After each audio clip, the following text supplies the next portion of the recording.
Let's go ahead and take you guys on a virtual tour of the new freestyle drone.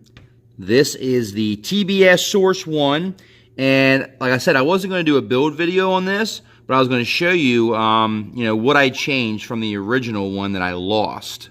So you see right off the bat, we have the same PDB and flight controller combo, the Maytech FC hub. There's the flight controller on top and the power distribution board on the bottom. See, it connects with a ribbon cable.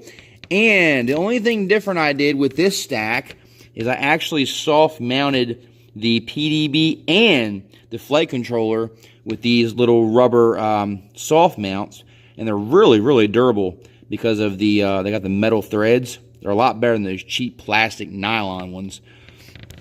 And we added, instead of having 4 individual capacitors, I just added one giant 1000 microfarad capacitor with a cool little NOS sticker there from Race Day Quads.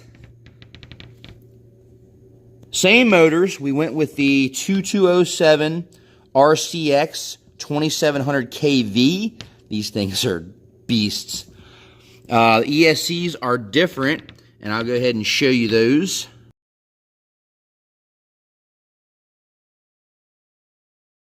Went ahead and got a Brain 3D Source 1 combo kit, which included the 4 little bumpers for the arms, a front bumper TPU mount, and on the rear, we have the same antenna mount that I had on the original that holds the 2.4 gigahertz antennas as well as the FPV antenna. And for the receiver, instead of using the XM Plus like I used on the previous model, I actually went ahead and went with the RXSR, so I'll have telemetry to my Tyrannus. So, getting ready to solder up the TBS Unify Pro, attach the camera, and this guy is going to be pretty much all done as far as the build's concerned. We'll still have to program everything, put the props on, get everything all set with that. Another thing I added on this quad that it wasn't on the previous one is the Lucky Box buzzer. Check this guy out from Full Speed. Got it all wired up. It's going to tuck right behind the camera. Plenty of room on this build to put this buzzer. But this buzzer has a little 1-cell LiPo, and if the battery gets ejected, this little guy can beep for up to 5 hours on that included 1-cell LiPo that's attached to it. So hopefully that makes my odds of losing this quad a lot less. Got her just about all put together. Got the Brain 3D GoPro mount for the GoPro Session 4 or 5. I got the 4. So, man, am I glad to see this thing all built. And another thing we changed from the original, underneath here, the video transmitter is a TBS Unify Pro HV. The FPV transmitter I had in the original one that I lost was a Race Day Quads Mach 1, which did not have smart audio, and this one does. So I'll be able to change the band and the channel and the milliwatt output with my goggles on my on-screen display and my transmitter. So that's why I decided to go with the TBS Unify Pro. But as you can see, there's really no extra room in there. This thing is just about full. But man, I love this build. I love the way it looks. I decided to go with almost like the all blacked out theme.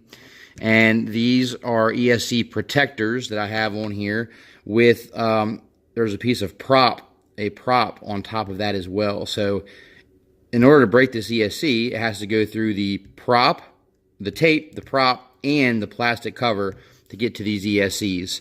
So hopefully this thing will be able to take a beating and keep on ticking. But yeah, got it all built up, and we're getting ready to program it and get it ready for the maiden flight. And camera is the same, the Runcam Eagle 2. You can see here the little front bumper, that's new. So yeah, basically the only things that are different on this build versus the original is the ESCs. These are the DYS Aria 35 amp. The old ESCs were DYS XS 30 amp. So these are a little bit beefier. The 3D printed bumper, along with the 3D printed little motor guard arm mounts here, arm protectors, TPU. And the video transmitter is different, and so is the receiver, is the RXSR and not the XM Plus. And we have a 1000 microfarad capacitor versus 4 individual 330 microfarad low ESR capacitors, which are going to help with the video noise. But other than that, everything else is the same as the original. This is actually the first drone build I've done off camera, off YouTube. So I was able to kind of focus 100% on this versus making the video and building it. It definitely was a lot easier. But I figured there's no sense in building this on YouTube when I've already done it once. And you can check out that video. I'll put a card up in the right corner if you want to know how to build a freestyle quad or even a race drone. I've got a race drone build and the original Martian, which is how this all came about.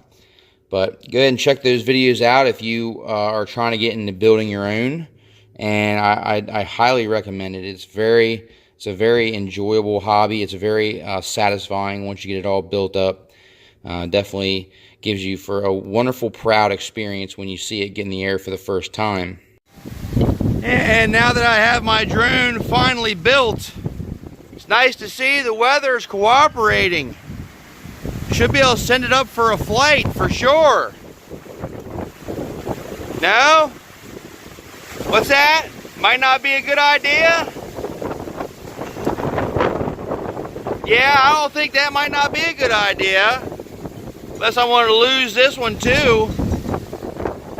Gotta love this nice transition, this cold front coming through Delaware. Unfortunately, it's probably going to be like this for the next week. Here we go, guys. Wish me luck. The maiden flight of the Source 1. 15.1. Oh, we have liftoff, my friends. Woo! Oh, yes. We got smart port. We got smart audio. We got a flying craft. What more could we ask for? Yeah. Woo. Woo. Oh, yeah. I think she's going to be a lot of fun, guys.